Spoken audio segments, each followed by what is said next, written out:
del tamaño de la muestra.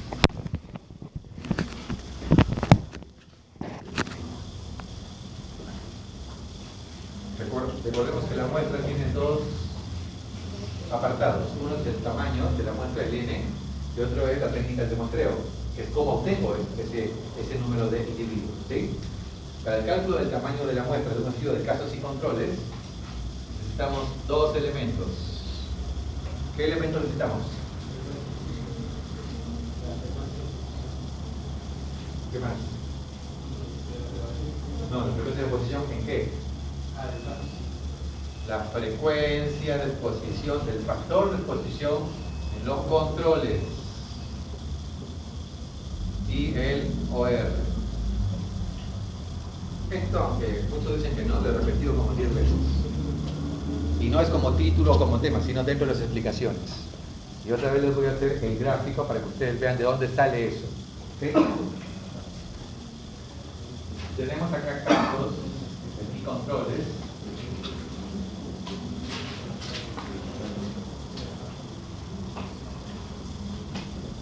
Ustedes recuerdan que casos y controles deben venir los dos de la misma población, ¿cierto?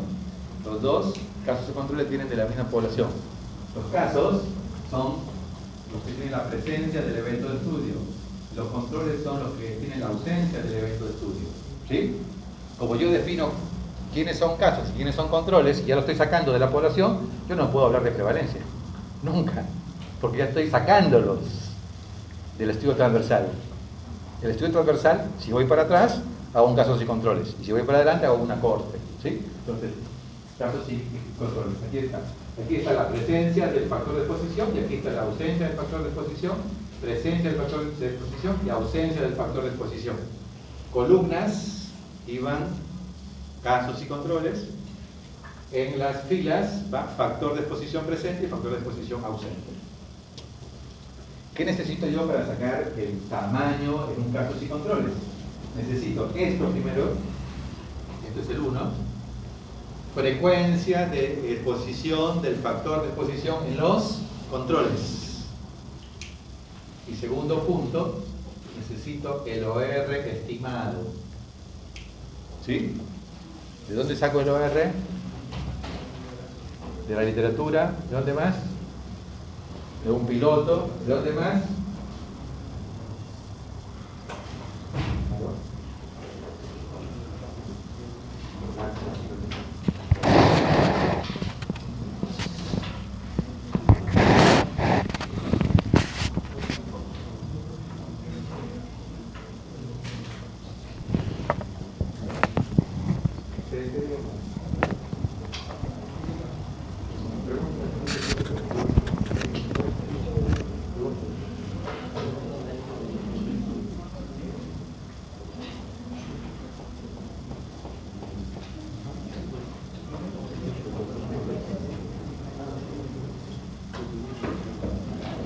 Entonces, para el cálculo del tamaño de la muestra, yo necesito dos elementos, pero ustedes deben recordarlo gráficamente y no de memoria.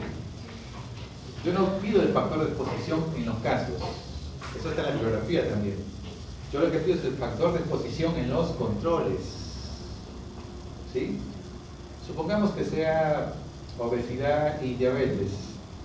Se confunden, me ponen aquí la frecuencia de diabetes, no es la frecuencia de diabetes. Lo que preguntamos acá es, en la población no diabética, ¿cuál es la frecuencia de obesidad? Eso es lo que estamos buscando, que ustedes tienen que buscar. Es la frecuencia del factor de exposición en los que no tienen el evento de estudio. ¿Quiénes son los que no tienen el evento de estudio? Los que no sufren la enfermedad que estamos estudiando. Si yo hablo de obesidad en diabéticos, aquí será obesidad en no diabéticos. Es lo mismo que obesidad probablemente en personas de la calle. ¿Sí? Se acerca mucho a personas no diabéticas en general. ¿Sí? Entonces, cuando yo pregunto frecuencia del factor de exposición en los controles, no en los casos, en los controles, primera cosa que ustedes tienen que saber. Y luego el OR. Esta frecuencia, si no la saben, 0.1 significa 10%, 0.2, 20%, por default pueden colocar 0.5. que es la máxima posibilidad. cuando no encuentran nada, ¿sí? Para el cálculo del tamaño de la muestra. Y el OR lo sacan de la bibliografía, obviamente. Yo les dije al principio del curso, construyan una tablita. ¿Sí recuerdan? Una tabla donde van a poner sus factores de riesgo y su riesgo. OR, ORR. ¿De dónde lo van a sacar eso? De su búsqueda sistemática. Pues ahí está todo. Cuando tengan eso, entonces van a poder seleccionar qué variables quieren estudiar, la más probable en su población, para poder hacer aquí. Si el OR que me dice la bibliografía es 3, aconsejamos ser cautelosos y bajarlo un poquito, ¿no? 2.5, 2. Si lo bajan mucho, se le va a quedar terminando. Entonces hay que un poco buscar el equilibrio. Eso se llama factibilidad. ¿Sí? Factibilidad. Como muchos de ustedes todavía estamos charlando la factibilidad de su trabajo, lo están terminando, pero no saben si cuando vayan al hospital van a encontrar lo que ustedes piensan que van a encontrar. Por eso que la factibilidad es muy importante. Ustedes tienen que primero ver el problema en la realidad. No sacar un problema de la teoría abstracta y decir, quiero estudiar tal cosa. Tienen que ir al servicio, al hospital, hablar con el residente, con el adjunto, hablar con el jefe del departamento, hablar con epidemiología, hablar con el director. Esto es su factibilidad. Si no, cuando tengan terminadito su protocolo, van a querer ir a hacerlo a fin de año o el año próximo, se van a encontrar que nada de lo que ustedes creen que está ahí está en el sistema clínico. Eso tienen que hacer, ver la factibilidad. ¿Cómo lo hacen? Si mi trabajo es otra vez de pacientes con diabetes, yo debería ir en la semana y ver 5 historias clínicas de pacientes con diabetes hospitalizados. Y a ver, ¿guardan el peso? Sí, acá está el peso. ¿Tienen la edad? Sí. ¿Tienen el estado civil? Sí. ¿Tienen el nivel de hemoglobina glicosídea? Sí o no. Tengo que revisarlo. En esos 5 o 10 pacientes puedo verlo en cualquier momento en el servicio. Pero si no hacen eso, cuando quieren sacar sus 180 pacientes, van a decir, no encontré lo que soy. Van a estar en cero y van a tener que cambiar su título, sus temas, etc. ¿no? Entonces, factibilidad es crucial. Entonces, en la tabla de Excel, también nos pide las frecuencias de los casos. En la tabla que les dije que... Sí, en el Excel que nos pasó hoy en la mañana, también en los extras y controles nos piden frecuencias de casos. Lo saca automáticamente, por default. Lo saca automáticamente. Es decir, los únicos 2 puntos que nosotros necesitamos cargar, ustedes van a encontrar la tabla del Excel y pueden cambiar todo si quieren, pero la idea solamente es que modifiquen esos 2 elementos. O sea, lo que el investigador decide no es el valor Z de alfa, que eso es una constante, no es el poder estadístico, que es el 80%, no es el intervalo de confianza, no es el valor P, sino solamente van a tener que cargar la frecuencia del factor de exposición en los controles. Y por default saca automáticamente la fórmula, que está atrás de ese Excel, hay una fórmula, de la fórmula que está en los libros, saca automáticamente en los casos. ¿Sí? Lo sacan en los casos. Otros calculadores sí te pueden pedir los casos, pero nosotros estamos usando por eso que la pregunta va dirigida en relación a ese Excel. ¿Okay? Estos 2 elementos son los únicos que ustedes deben conocer para el cálculo del tamaño de la muestra. Ok.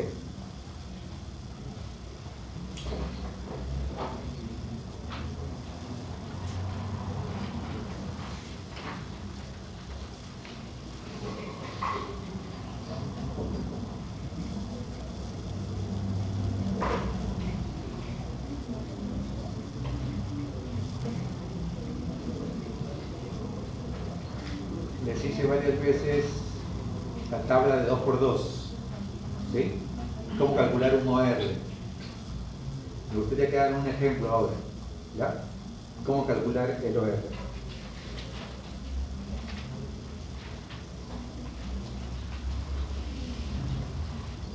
Vamos a tener un diseño de 100 pacientes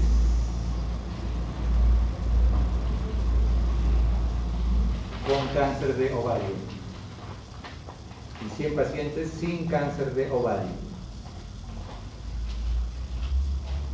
Tomen nota para que hagan el cálculo y ver si lo pueden sacar. 100 mujeres con cáncer de ovario, 80 usaban anticonceptivos y 20 no usaban anticonceptivos. 100 mujeres sin cáncer de ovario, 30 usaban anticonceptivos y 70 no usaban anticonceptivos. ¿Quedó claro o lo repito? 100 mujeres con cáncer de ovario y 100 mujeres sin cáncer de ovario, ¿sí? De las 100 mujeres con cáncer de ovario, 80 usaban anticonceptivos y 20 no usaban anticonceptivos. ¿Queda claro? De las mujeres sin cáncer de ovario, 30 usaban anticonceptivos y 70 no usaban anticonceptivos. Supongamos que es un estudio de cohorte. Calculen el indicador de riesgo.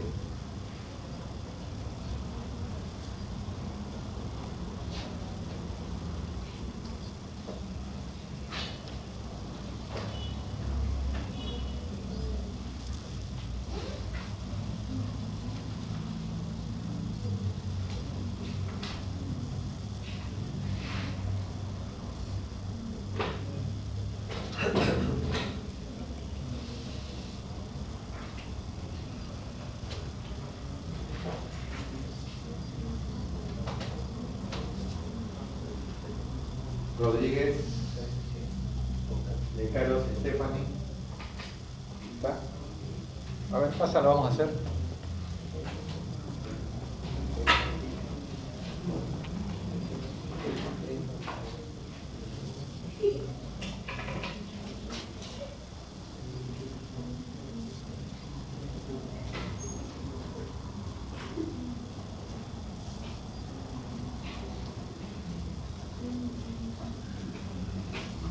Vamos a construir la tabla de 2×2 y vamos a hacer el ejemplo, ¿ok?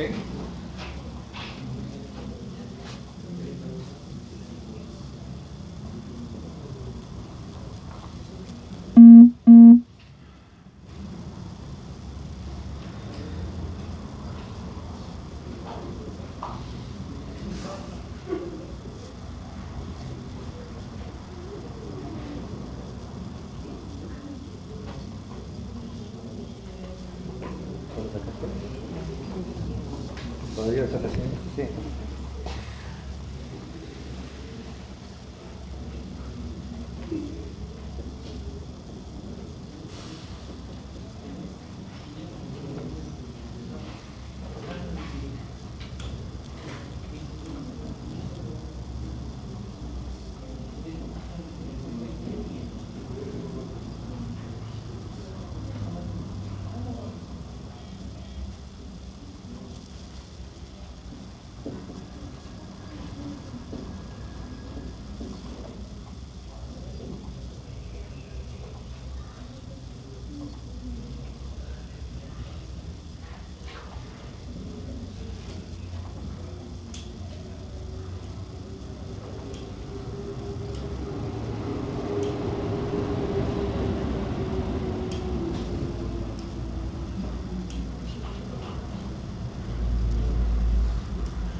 Sigue.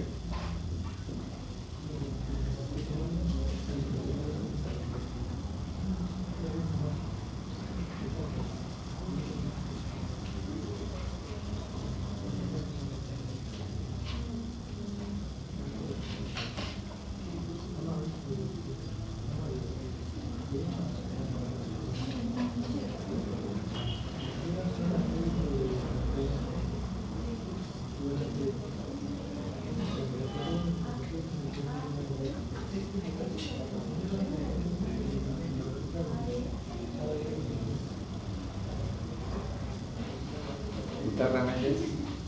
Guitarra.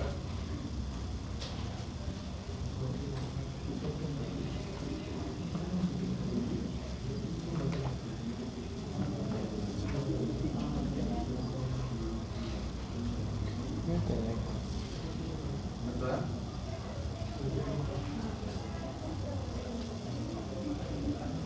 ¿Qué indicadores?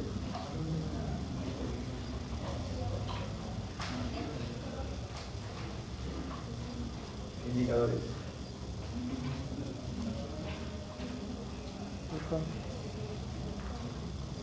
Es riesgo relativo, 3.27. 27. Ya, vamos a ver si es cierto. ¿Hasta ahí nada más? Gutarra. Primer punto de coincidencia o de diferencia con lo tuyo.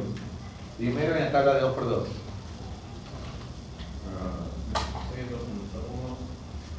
La primera columna y los 9 alumnos, o sea, los que ya estaban enfermos y no enfermos, pero lo que hacer aquí en la... ¿Quiénes son los que tienen el evento de estudio? Bien, ¿y eso dónde debe ir el evento de estudio? ¿En las filas o en las columnas? O sea que el cuadro hay que darle vuelta así, ¿cierto? ¿Okay?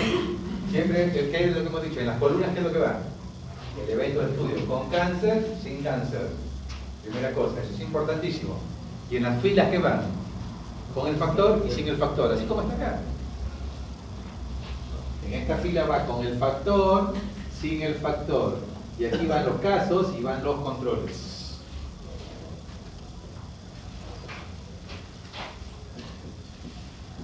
Ya, con cáncer y sin cáncer, para que no tardemos.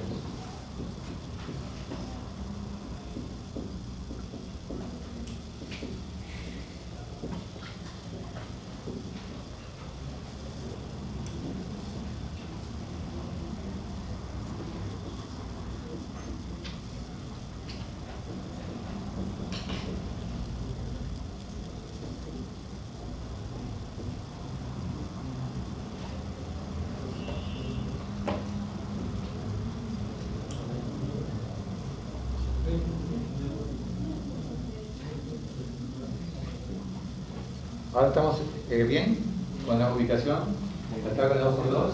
Bien. El segundo punto, ¿cuál será el indicador que debemos calcular? ¿Qué indicador debemos calcular?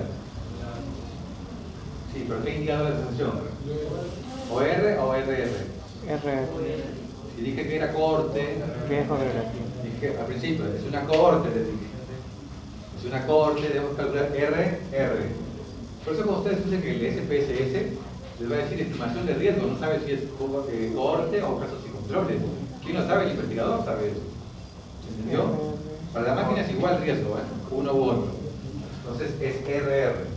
Ahora, ¿cómo multiplico esto? Es corte relativo. ¿Cómo lo multiplico? Casos y controles. Corte relativo. Sobre esto, ¿no? Corte. Recuerdan acá, miren. Los expuestos son A sobre B. Expuesto en casos, expuesto en controles. No expuesto en casos, no expuesto en controles. O sea que esto es A sobre C y esto es B sobre D. A sobre C sobre B por D es A por D sobre B por C. Aquí es así. A, B, C, D. A por D sobre B por C. ¿Ok? ¿Cuánto es eso? 80 por 70 sobre 20 por 30. 8 por 7, 56. La mitad de 56, ¿cuánto es? ¿Cuánto?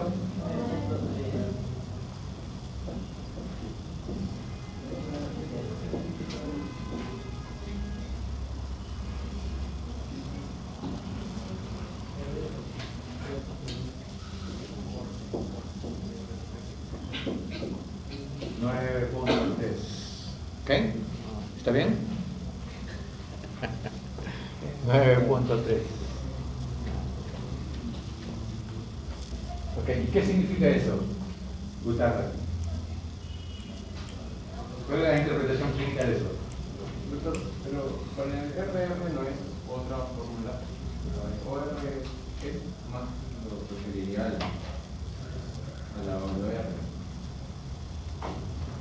Asumamos que estamos en poblaciones homogéneas y que podemos calcular el RR acá, ¿sí? Nada más con el diseño de cohort y sale 9.3. La fórmula es diferente porque van a tener otros parámetros para calcular. El punto es cuál es la interpretación clínica de esto.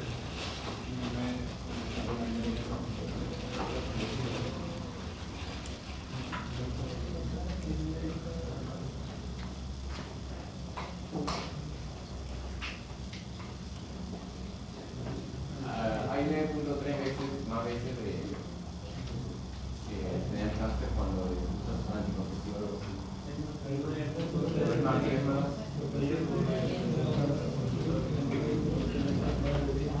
Disculpe, doctor. No sería esto un OR, porque el FR no es una incidencia en esto. No. O sea, claro, el cálculo es típicamente así como está el de OR. Yo les hacía ejercicio mental si fuera un diseño de cohorte. Ya no se llamaría OR, sino se llamaría RR.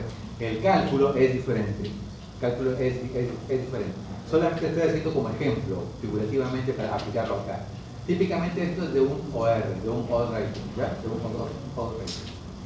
Lo que significa es que las mujeres que usan anticonceptivos tendrían 9 veces más, ¿no?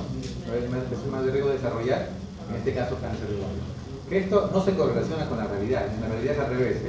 El uso de anticonceptivos en realidad es factor protector, Solo que nosotros inventamos números ahí, para el ejemplo, básicamente, ¿ok? Para el ejemplo de los. Ok, listo.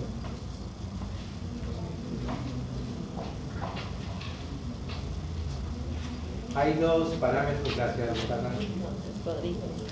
Hay dos estrategias para disminuir, supongo que ya aprendiste, ¿no? ¿Tu tabla aprendiste? La tabla de 2×2. Hacerla bien ahora. Bueno. Hay dos estrategias para disminuir el efecto de las variables. Cómo estas variables influyen en los resultados. ¿Sí? Dos estrategias importantes. Una se llama estratificación y el otro se llama análisis multivariable. Entonces, hay dos estrategias importantes para controlar el efecto de las variables en los resultados. Una es estratificación y la otra es randomización.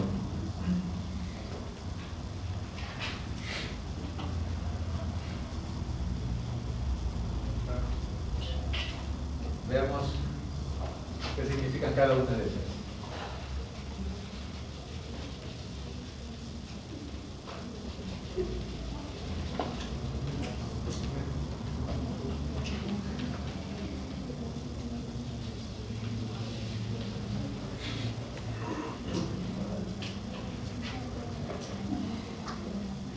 Cuando usamos la palabra random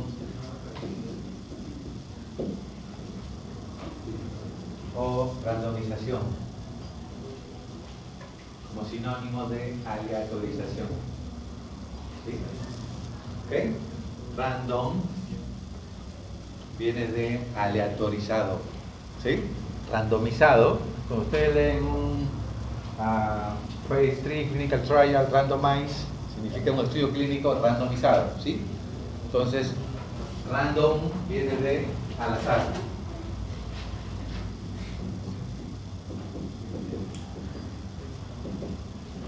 Significa aleatorio.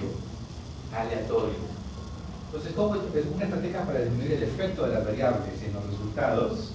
Es justamente la randomización. ¿Cuándo uso la randomización? El ejemplo típico para usar la randomización son los ensayos clínicos controlados aleatorizados. ¿Sí? La última letra del ECA justamente dice aleatorizado. ¿Ok? ¿Y qué significa eso? ¿Cómo asigno yo a cada individuo, a cada participante, al grupo A o al grupo B? ¿Cómo sé si va al grupo de casos o al grupo de controles? ¿Al grupo que recibe el tratamiento o al grupo que recibe el placebo? ¿Al grupo que recibe el procedimiento nuevo o que no recibe ese procedimiento? En el ensayo clínico controlado aleatorizado, para disminuir los sesgos de selección, por ejemplo, favoritismo del médico, por ejemplo, preferencia del paciente, ¿sí? Por ejemplo, influencia del director del hospital, etc., usamos lo que se llama el random o la al azar, la aleatorización. Entonces, yo tengo mi población acá, o mi muestra, mejor dicho, mi muestra, y entonces, por el proceso de randomización, yo voy a asignar a ese paciente a uno de dos grupos, o al grupo A o al grupo B. Pueden haber más grupos, puede haber A, B, C, ¿cierto? Pero supongamos que haya dos grupos. El grupo A recibe la intervención y el grupo B recibe el control o el placebo o el mejor cuidado clínico. ¿Quién decide a qué grupo se asigna cada paciente que viene para el estudio? El azar. Entonces lo puedo hacer desde lo más simple que podría ser un dado al azar, desde listas aleatorizadas que ya tengo previamente, o desde los modernos software que se usan actualmente para aleatorizar pacientes. Por ejemplo, si Perú participa con 5 centros en un estudio de un nuevo medicamento para la diabetes, los centros, cuando viene un paciente nuevo, candidato, llama por teléfono al call center, el call center le hace algunas preguntas de su código y le dice: tu paciente, con iniciales, ha sido asignado al grupo B y queda registrado.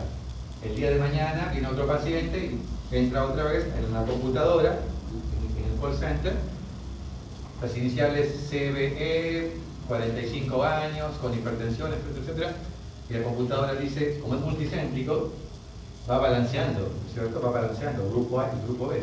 Ayer entraron 20 pacientes al grupo B, ahora voy a entrar al grupo A. Lo va balanceando. Esa randomización o aleatorización, ¿quién lo hace? Lo hace el azar, por diversos métodos. Entonces, este es un método estadístico, un método al azar en el que no intervienen las preferencias del paciente o del médico, ¿sí? Entonces se llama aleatorio o randomizado. Esta es una primera estrategia. ¿Quiénes tienen la posibilidad de tener randomización o aleatorización? Hoy por hoy solamente los estudios experimentales o cuasi experimentales. Los estudios observacionales, ninguno de ellos ha sido hecho aleatoriamente, porque ya ocurrió todo ello. ¿Okay? Entonces, en este caso estamos hablando de randomización o al azar. ¿Qué hace? Disminuye sesgos.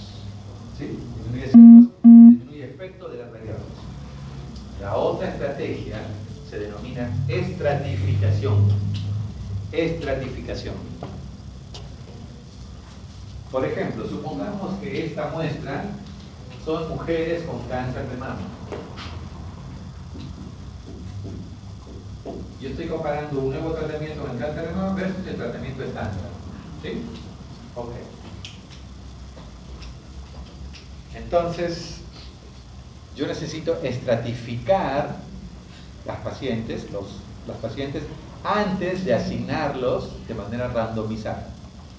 ¿Qué significa? Que yo primero acá voy a dividir, por ejemplo, en 2 grupos. Las premenopáusicas y las posmenopáusicas, con receptores positivos, con receptores negativos.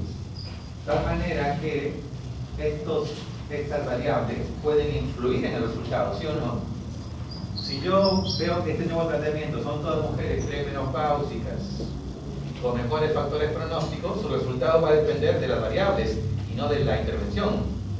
Por lo cual yo necesito balancear los grupos, además de que sea aleatorizado, o sea que no participe ni el médico ni el paciente. Yo necesito que los 2 grupos queden balanceados por variables. Ese balanceo se denomina estratificación. Es decir, si yo meto aquí 10 mujeres premenopáusicas, debería tener aquí también el grupo B 10 mujeres premenopáusicas, o alrededor de 10. De tal manera que no sea la condición premenopáusica la que determine mejor respuesta o peor respuesta. ¿Se entendió? Si yo meto aquí mujeres HER2 negativo, un porcentaje, debería también tener un porcentaje o similar en el grupo B. De tal manera que no sean esas variables las que influyan en los resultados. Para minimizar esa posibilidad, se usa la estrategia que se llama estratificación. ¿Ok? Estratificación. Generalmente se estratifica por sexo, por edad, por factores pronósticos, etc., ¿no? De tal manera que yo estoy balanceando ambos grupos. ¿Okay? Eso viene entonces a la pregunta de qué estrategias se pueden utilizar para minimizar o controlar el efecto de las variables. ¿Okay? Entonces hablamos de randomización y hablamos de estratificación. Pero por otro lado hay otra estrategia, una tercera estrategia, que es el análisis multivariado. ¿Sí? Supónganse que yo no pude estratificar a mis pacientes. Ya no los pude, si los estratifiqué, ya tengo balanceado. Ya no puedo. Supónganse que no logré estratificar. Ya tengo ya mis 250 pacientes. Hoy los software modernos de análisis multivariado me permiten interactuar todas las variables y limpiar los posibles efectos espurios de las variables. El análisis multivariado, como les expliqué antes, es una estrategia estadística que me permite saber si realmente el efecto obtenido se ajusta según un tipo de receptor hormonal, se ajusta según HER2 negativo, HER2 positivo, se ajusta según la variable premenopáusica o postmenopáusica. ¿Se entiende eso? O sea que yo veo si el resultado que yo obtengo globalmente, igual aunque lo ajuste, esto se llama OR ajustado de análisis multivariado. Ustedes van a tener dos tipos de OR. El análisis bivariado da un OR crudo, ¿sí? Que solamente me dice que está asociado, pero no me dice que es un factor independiente. El análisis multivariado me dice que es un factor independiente. Entonces, el análisis multivariado puede minimizar el efecto de otras variables y cómo influyen en el resultado. Por ejemplo, yo digo, en el análisis multivariado encontré que 5 factores, el sexo, la edad, receptores hormonales, HER2 positivo, etcétera, salieron positivos. Pero ahora quiero ver en el multivariado realmente si el HER2 negativo o positivo influye o no en los resultados. En ese caso, uso lo que se llama análisis multivariado. Conclusión de todo esto: la randomización, la estratificación y el análisis multivariado me ayudan a controlar el efecto de las variables en los resultados. ¿Entendió? Esa es la conclusión. ¿Okay? Lo que resulte de un análisis multivariado se denomina factor independiente que influencia en el resultado.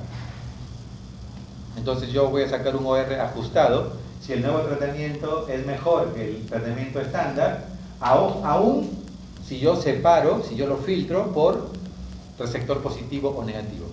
Entonces, en ese caso, estoy haciendo lo que se llama un análisis multivariado. ¿Okay? Bueno. Ustedes saben de que en la base de datos SPSS, básicamente, las variables se miden en 3 tipos de variables, ¿no? ¿Sí recuerdan cuáles son? En el SPSS solamente admite guardar 3 tipos de variables. ¿Cuáles son?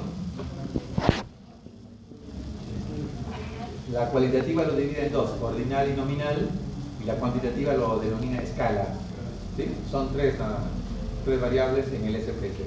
¿Ok?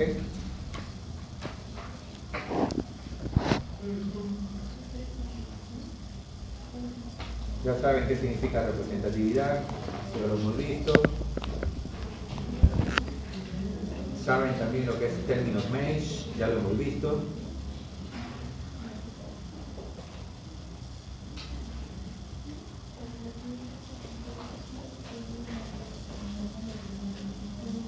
La recomendación